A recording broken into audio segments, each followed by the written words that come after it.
साथियों, हिंदी व्याकरण के इससे पहले 11 अभ्यास प्रश्न पत्र हैं वो जारी हो चुके हैं। अगर आपने नहीं देखा है तो चैनल पर जाएं और उनका अवश्य अवलोकन करें ताकि आपकी तैयारी है उनमें वो सहायक साबित हों। और आज के इस बारे में अभ्यास प्रश्न पत्र में व्याकरणिक बिंदुओं से एक के बाद एक कुल 50 प्रश्न आपके समक्ष प्रस्तुत होंगे और प्रश्नों को बहुत ही ध्यानपूर्वक उनका अध्ययन करने के साथ साथ आपको इन प्रश्नों को हल करना है। वह वीडियो के अंत में कमेंट करके आपको बताना है कि आपके 50 में से कुल कितने प्रश्न सही हुए हैं। पहले प्रश्न में दिया है आकृति और आकृति का क्रमशः अर्थ है भंडार और रूपाकार, रूपाकार और भंडार, अकुशल, रूपाकार और रूपाकार और अकुशल। तो इसमें आकृति और आकृति दो शब्द दे रखे हैं, इन दोनों का अर्थ क्या हो सकता है? तो आकृति का अर्थ होगा भंडार और आकृति है उसका अर्थ होगा रूपाकार। तो 1 नंबर जो विकल्प है वो प्रश्न का सही उत्तर होगा। दूसरे प्रश्न में दाख पगे तब काग के खोई कंठ में रोग से तात्पर्य है उपभोग योग्य वस्तु प्राप्त होने पर उसके उपभोग में रुकावट आना, बेमेल विदेशी प्रभाव, ठीक ठाक निर्णय करके मिठाई खाने का प्रयास करना, अपनी क्षमता अनुसार नहीं मिलना। तो दाख पके तब काग के होई कंठ में रोग से तात्पर्य है कि उपभोग योग्य वस्तु प्राप्त होने पर उसके उपभोग में रुकावट आना। 1 नंबर जो विकल्प है वो इस लोकोक्ति का सही अर्थ होगा। तीसरे नंबर के सवाल में पैक्ट से तात्पर्य है, एक अंग्रेजी शब्द दे रखा है पैक्ट और उसका हिंदी में अर्थ पूछा है, वो क्या होगा? समझौता, कानून, अधिनियम और न्याय। तो पैक्ट का जो हिंदी अर्थ होगा वो होगा समझौता। 1 नंबर जो विकल्प है वो इस प्रश्न का सही उत्तर होगा। चौथे नंबर के सवाल में महेश्वरीय शब्द में संधि है, एक शब्द दे रखा है महेश्वरी और उसमें संधि पूछा है। तो पहले तो इसका जो संधि विग्रह है वो करेंगे, तो महा प्लस ऐश्वर्य, ये तो हो गया इसका संधि विच्छेद। और जो संधि विच्छेद है इस आधार पर जो ये शब्द बना है महेश्वरीय, इसमें जो संधि है वो वर्दी संधि है। 2 नंबर जो विकल्प है वो प्रश्न का सही उत्तर है होगा। 5 नंबर के सवाल में शुद्ध शब्द है निरापराध, दयालु, दधीची और केकई। तो इनमें से जो शुद्ध शब्द है वो है 3 नंबर विकल्प में। दधीची है वो एकदम से शुद्ध सटीक लिखा है, बाकी जैसे निरपराध है वो जो सही है वो निरपराध होगा, निरापराध न होकर निरपराध होगा, तब ये सही शुद्ध माना जाएगा। इसी तरह से दयालु है तो दयालु में जो लू है वो बड़ा ना होकर छोटा होगा। केकई है तो उसमें कैकई होगा, ये इस तरह से लिखा जाएगा। फिर 6 में है कि उपकार के बदले किया गया उपकार के लिए उपयुक्त शब्द है परोपकार, प्रत्युपकार, उपकार और अपकार। तो उपकार के बदले किया गया उपकार है, इस शब्द का सही जो सटीक अर्थ होगा वो होगा प्रत्युपकार। 2 नंबर जो विकल्प प्रश्न का सही उत्तर। 7 नंबर के सवाल में यज्ञ निम्न में से यज्ञ का पर्यायवाची नहीं है मख, याग, अध्वर और कृतांत। तो यज्ञ का जो पर्यायवाची जो नहीं है वो बताना है। तो इसमें मख, याग और अध्वर ये तो तीनों यज्ञ के पर्यायवाची हैं, लेकिन जो 4था नंबर का जो विकल्प है कृतांत है ये यमराज का पर्यायवाची है, यमराज का पर्यायवाची है, इसीलिए ये यज्ञ का पर्यायवाची नहीं है और 4 नंबर ही इस विकल्प है वो इस 7 नंबर सवाल का उत्तर है। फिर 8 नंबर के सवाल में विद्यालय में समास है दिकु, अपादान तत्पुरुष, संप्रदान तत्पुरुष, संबंध तत्पुरुष।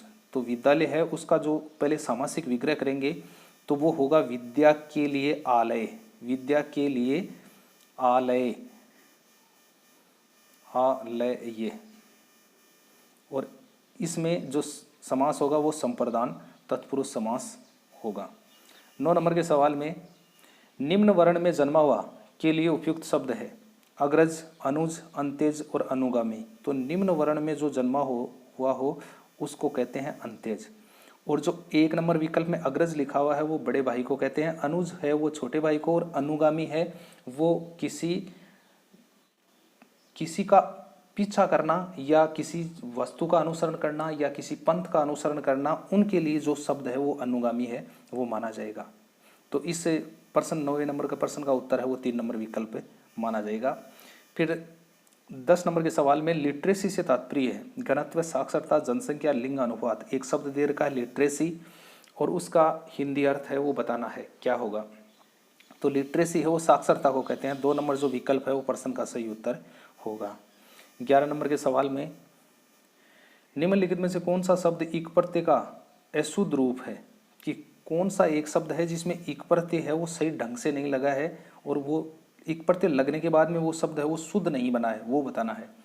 नैतिक, सामाजिक, रासायनिक, ऐतिहासिक। तो इसमें जो नैतिक, रासायनिक और ऐतिहासिक है, इनमें तो इक प्रत्यय का सही प्रयोग हुआ है। जैसे नीति प्लस इक से नैतिक बना है, रसायन प्लस इक से रासायनिक बना है, और इतिहास प्लस इक से ऐतिहासिक बना है। इसी तरह से जो सामाजिक है वो समाज प्लस इक से, समाज प्लस इक से सामाजिक बना है, न कि सामाजिक, सामाजिक, तब ये शुद्ध होगा। तो 2 नंबर जो विकल्प है वो इस प्रश्न का सही उत्तर होगा। 12 नंबर के सवाल में उपयुक्त प्रश्न का उत्तर गलत है का शुद्ध रूप होगा। एक वाक्य दे रखा है कि उपयुक्त प्रश्न का उत्तर गलत है, तो इसका शुद्ध रूप क्या होगा, वो अलग अलग विकल्पों में इसको लिखा हुआ है। तो आपको यानी कि इनको देखकर बताना है कि इनमें से कौन सा जो विकल्प है वो एकदम से शुद्ध और सटीक लिखा हुआ है। तो इस प्रश्न का उत्तर है वो 1 नंबर विकल्प में सही लिखा हुआ है। उपयुक्त प्रश्न का उत्तर गलत है, तो 1 नंबर जो विकल्प है वो प्रश्न का सही उत्तर माना जाएगा। 13 नंबर के सवाल में तत्सम और तद्भव का असंगत युग्म है। तत्सम और तद्भव शब्द दे रखे हैं और उनका असंगत युग्म कौन सा है वो बताना है। पुच्छ से पूंछ, प्रिय से पिए, और पवन पौन, और प्रस्तर पाषाण। तो इसमें जो असंगत युग्म है वो 4 नंबर विकल्प में है। प्रस्तर है, इससे पत्थर बनता है, पैथ है आधा और रह, पत्थर। और जो पाषाण है इसका जो तद्भव रूप होगा वो पाहन होगा, पा है न। तो ये दोनों ही तत्सम शब्द हैं, तो इसलिए जो असंगत युग्म है वो 4 नंबर विकल्प होगा। साथियों, अगर आप चैनल पर पहली बार नए हैं तो चैनल पर को सब्सक्राइब जरूर करें, ताकि आने वाले जितने भी जो बेहतरीन प्रश्नों के वीडियो हैं उनका नोटिफिकेशन है वो आपको सर्वप्रथम मिल सके। और अपने इस चैनल पर अन्य विषयों के जो वीडियो हैं वो भी अपलोड किए गए हैं, ताकि उनका अवलोकन आप अवश्य करें, ताकि आपकी प्रतियोगी परीक्षाओं में व्यावसायिक साबित हों। आगे के सवाल में 14 में है कि निम्न में से किस वाक्यांश के लिए सिद्धार्थ शब्द प्रयुक्त होता है। कि सिद्धार्थ एक शब्द है वो किस वाक्यांश के लिए प्रयुक्त होगा, जिसका अर्थ स्वयं ही सिद्ध है, जिसका अर्थ सिद्ध करना हो, जिसका अर्थ सीधा साधा हो, जिसका सीधा अर्थ स्पष्ट न हो सके। तो सिद्धार्थ कहते हैं जिसका अर्थ स्वयं ही सिद्ध है। 1 नंबर जो विकल्प है वो प्रश्न का सही उत्तर होगा। 15 में निम्न में से कौन सी क्रिया अनुकरणात्मक नहीं है। फड़फड़ाना, मिमियाना, जुटलाना और हिनहिनाना। तो इसमें जो फड़फड़ाना, मिमियाना और हिनहिनाना है ये तो अनुकरणात्मक क्रिया है, इनमें तो अनुकरण हो रहा है किसी चीज़ का बार बार। लेकिन जो 3 नंबर जो विकल्प है जुटलाना, इसमें किसी भी प्रकार का अनुकरण नहीं हो रहा है, तो 3 नंबर जो विकल्प है वो प्रश्न का सही उत्तर होगा। 16 में वह ध्वनि का उच्चारण स्थान है। कंठ तालु, कंठोष्ठ, कंठ और दंतोष्ठ। तो वह है उस ध्वनि का जो उच्चारण स्थान है वो होगा दंतोष्ठ, कि दांत और होठों के मिलने से इस वर्ण का उच्चारण है वो होता है। तो 4 नंबर जो विकल्प है वो इस प्रश्न का उत्तर होगा। फिर 17 में दादुर, भेक और मंडूक किसके पर्यायवाची हैं। मेंढक, लहर, मुर्गी और गाय। तो इसमें 3 शब्द दे रखे हैं, दादुर, भेक और मंडूक। ये किसके पर्यायवाची हैं, तो ये पर्यायवाची हैं मेंढक के। 1 नंबर जो विकल्प प्रश्न का सही उत्तर होगा। 18 में नाहणी शब्द किसका पर्यायवाची है। मदिरा, राम, सेना और सोना। तो नाहणी एक शब्द दे रखा है और वो पर्यायवाची है मदिरा का, यानी कि शराब है उसका पर्यायवाची है।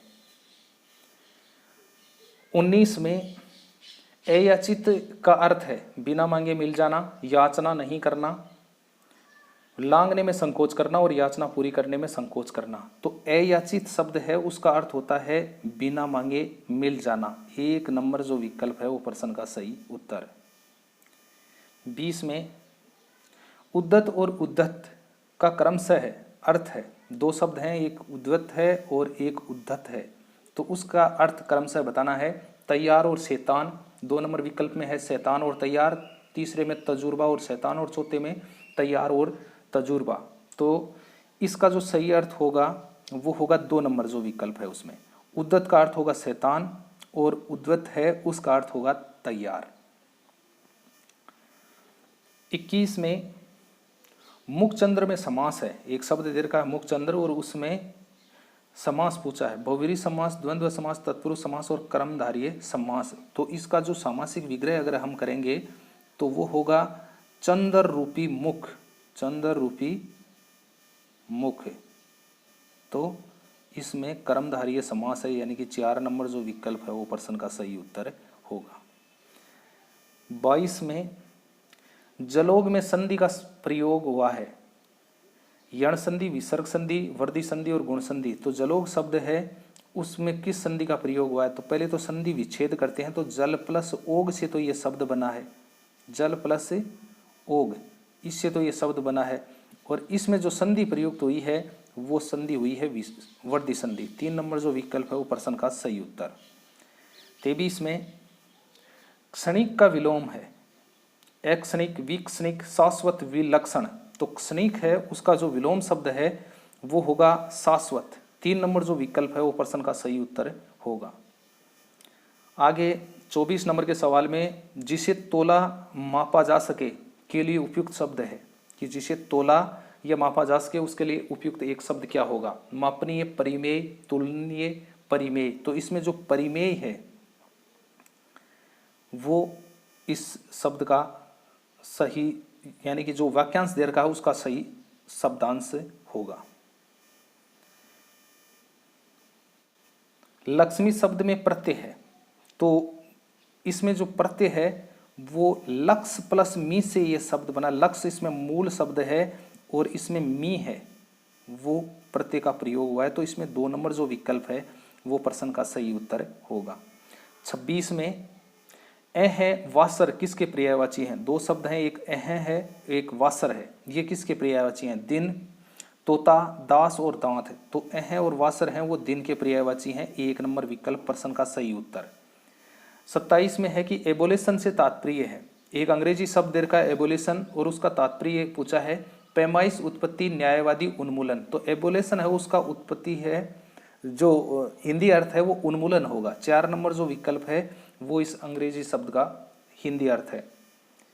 फिर 28 में शीघ्र लिखी जाने वाली लिपि के लिए उपयुक्त शब्द है, शीघ्र लिखी जाने वाली लिपि के लिए उपयुक्त शब्द है आशुलिपि। आशुलिपि और आशुलिपि को अलग अलग तरीके से लिखा है, देखना साथियों।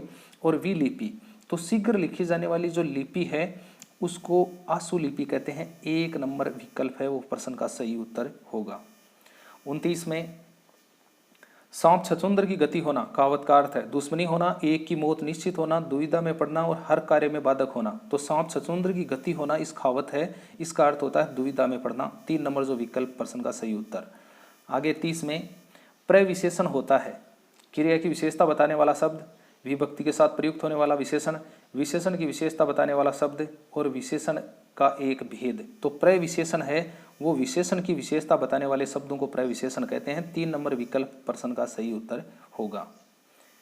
31 में प्रकंपित और कंपनजात वर्ण है, प्रकंपित कह दो या कंपनजात वर्ण है, वो इनमें से कौन सा है? रे, ले, जे, वे।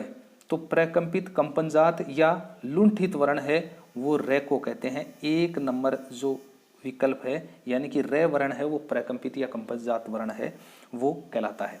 32 में शुद्ध शब्द है यावत जीवन, संवाद, बुधवार, निरपराधी।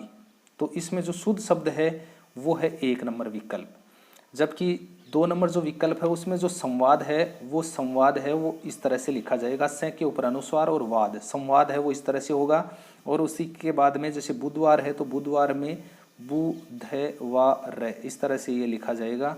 और जो अंतिम शब्द है निरपराधी उसमें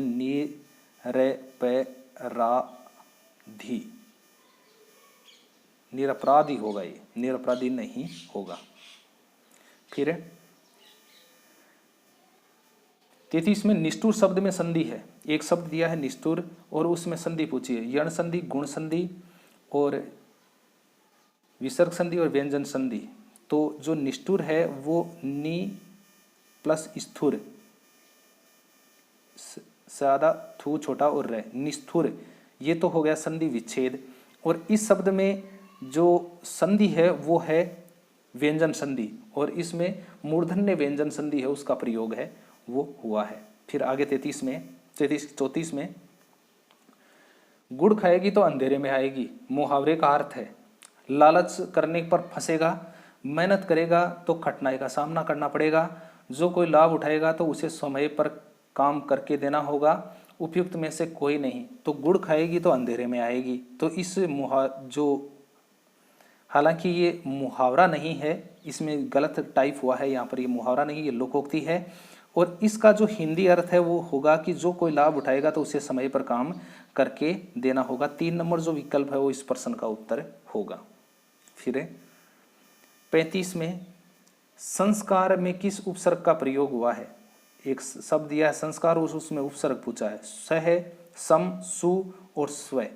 तो संस्कार शब्द है उसमें सम प्लस कार से बना है ये शब्द, तो इसमें सम जो है वो उपसर्ग है, तो संस्कार है वो सम उपसर्ग से बना है। 2 नंबर जो विकल्प है वो प्रश्न का सही उत्तर होगा।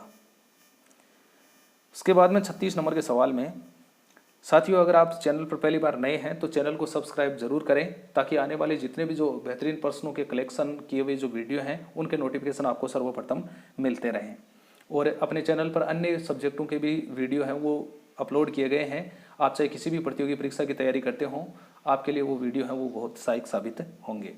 36 नंबर के सवाल में है कि तमाम देश भर में ये बात फैल गई का शुद्ध रूप होगा। एक वाक्य दिया है कि तमाम देश भर में ये बात फैल गई, इसको शुद्ध रूप में कैसे लिखेंगे? तो नीचे विकल्पों में दिया है कि तमाम राष्ट्र में यह बात फैली, देश भर में यह बात फैल गई, यह बात पूरे देश में फैल गई, यह बात हर तरफ फैल गई।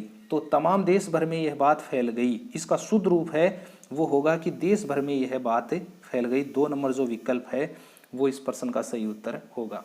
37 नंबर के सवाल में मलयज और दारूसार, मलय ये किसके पर्यायवाची हैं? तो मलयज, दारूसार और मलय ये 3 शब्द हैं, ये किसके पर्यायवाची हो सकते हैं? बादल, हवा, चंदन, पर्वत।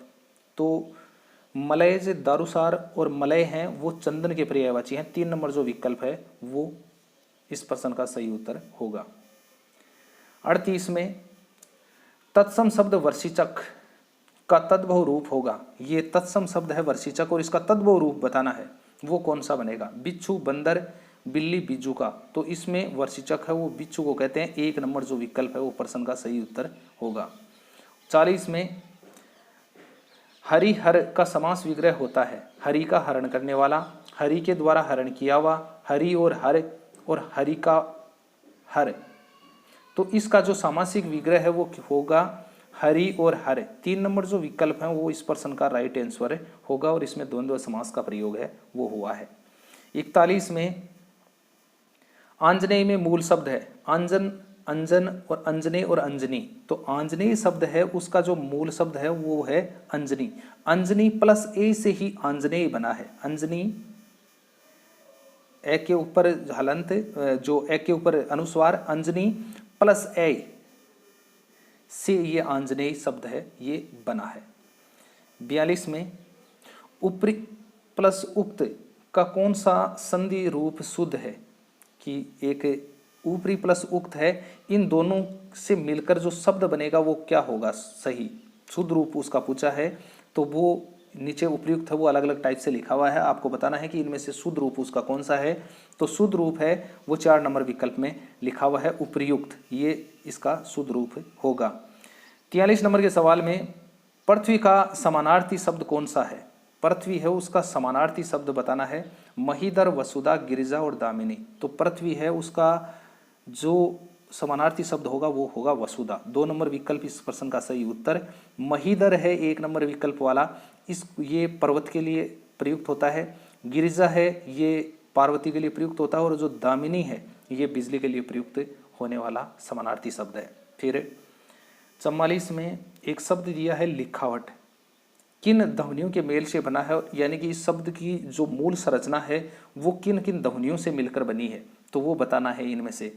तो जो लिखावट है उसमें अलग अलग प्रकार से इसको लिखा हुआ है, आपको ये बताना है कि ये किन ध्वनियों के मेल से बना है। तो इस प्रश्न का जो सही उत्तर है वो है 1 नंबर विकल्प। ले, ई, ख, आ, वे, ए, टे और ये से मिलकर ये लिखावट शब्द है ये बना है। 45 में लालित्य शब्द में किस प्रत्यय का प्रयोग किया गया है? आते, अत्ते, यह और तय। तो लालित्य एक शब्द है उसमें जिस प्रत्यय का प्रयुक्त हुआ है, यानी कि पहले तो इस शब्द को अगर देखें इसका जो विच्छेद करें तो ललित प्लस ये से ये शब्द है लालित्य है ये बना है। तो इसमें 3 नंबर जो विकल्प है वो इस प्रश्न का सही उत्तर माना जाएगा। 46 में भागीरथी शब्द का पर्यायवाची नहीं है, कि भागीरथी शब्द है उसका पर्यायवाची इनमें से कौन सा नहीं है। तो भागीरथी है वो सुरस सरिता को भी कहते हैं, जाह्नवी को भी कहते हैं और मंदाकिनी को भी कहते हैं। यानी कि भागीरथी, सुरस सरिता और जाह्नवी, मंदाकिनी ये गंगा के पर्यायवाची हैं, जबकि जो अंतिम विकल्प 4 नंबर सरिता है वो भागीरथी का पर्यायवाची नहीं है, ये नदी का पर्यायवाची है, इसीलिए 4 नंबर विकल्प प्रश्न का सही उत्तर होगा। 47 नंबर के सवाल में, इस भीषण ठंड में वह घर से निकल पड़ा, इस वाक्य में से किस कारक का चिन्ह है। वह इस भीषण ठंड में वह घर से निकल पड़ा, तो यहाँ पर यह पूछा है कि से किस कारक का चिन्ह है। संबंध कारक, अपादान कारक, संबोधन कारक और संप्रदान कारक। तो इसमें वह इस भीषण ठंड में वह घर से निकला है, तो घर से अलग हुआ है, तो अलग होने की स्थिति या भाव जहाँ पर प्रकट हो वहाँ पर अपादान कारक का प्रयोग होता है। तो 2 नंबर विकल्प इस प्रश्न का सही उत्तर होगा। 48 में पुनरावर्ती शब्द में उपसर्ग है पुनर, पुनर और पु और पुनः है। तो यहाँ पर जो पुनरावर्ती शब्द है इसमें उपसर्ग है, वो जो प्रयुक्त होता है वो 2 उपसर्ग हैं इसमें, पुनर और पुनः है, इन दोनों से ही ये शब्द है ये बनता है। तो साथियों इस प्रश्न को आपको, ये प्रश्न है ये डिलीट है और आपको अपना ये प्रश्न है ये सही मानना है, क्योंकि इसमें 2 उपसर्ग हैं वो प्रयुक्त हो गए हैं, इसलिए 2 नंबर विकल्प और 4 नंबर विकल्प दोनों ही सही है। फिर है 49 में, परीक्षा से तात्पर्य है जांच, नतीजा, मात्रा, कीचड़। तो परीक्षा है एक शब्द दे रखा है और उसका क्या तात्पर्य है, तो परीक्षा है उसका अर्थ होता है कीचड़, और जो बड़ी परीक्षा होती है री बड़ी आए तो उसका अर्थ होता है जांच। तो इसमें 4 नंबर जो विकल्प है वो इसका सही उत्तर होगा। अंतिम 50 नंबर के सवाल में, आविर्भाव और तिरोभाव का क्रमशः अर्थ है प्रकट होना, अंतर्धान, अंतर्धान और प्रकट होना, प्रकट होना और खरीदना, खरीदना और चले जाना। ये तो ऑप्शन है और आपको ये बताना है कि आविर्भाव और तिरोभाव है इनका क्रमशः अर्थ क्या हो सकता है। तो इनका अर्थ होगा, आविर्भाव है इसका तो अर्थ होता है प्रकट होना, और जो तिरोभाव अर्थ होता है इसका अंतर्धान यानी कि गायब हो जाना। 1 नंबर जो विकल्प है वो प्रश्न का सही उत्तर होगा। तो साथियों इस तरह से आपके 50 प्रश्न पूर्ण हो चुके हैं।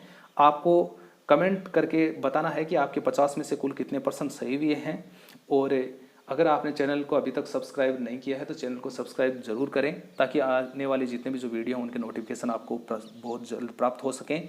और मेरा पूरा प्रयास रहेगा कि आने वाला जो भी सब्जेक्ट होगा उसके लिए बेहतरीन प्रश्नों का कलेक्शन करके आपके समक्ष प्रस्तुत किया जाएगा, ताकि आने वाली जितने भी जो प्रतियोगी परीक्षाएं हैं उनके लिए जो प्रश्न है वो सहायक साबित हों। तो मिलते हैं एक नई वीडियो के साथ में, तब तक के लिए जय हिंद, जय भारत।